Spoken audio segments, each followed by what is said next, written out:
Kaseng BJP ha ke jela ka Thrang Ïakhun ha ke election MDC banwan. Unong ilam ke BJP uba AL hek ulaong bagi seng sign perthei ke day Ïakhun ha ke election bar ka parti ke day Ïakhun ya kano ke election la ke day ke election MDC MLA ni wat MP ru. Kat ba ha ke bia day bat ka jingjiet ya ki kertong pat ulaong bakadang kloy than ban ong AA namar ba wat ya ke election ru ompat penbena.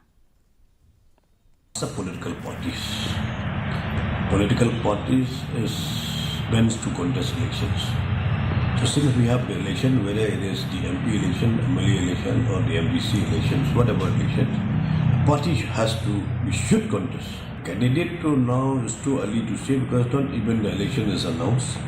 By the time the election is announced, the candidate also will take interest. But who are the potential candidate to contest for the party, that we have to be screened. Hadian ke jing penbena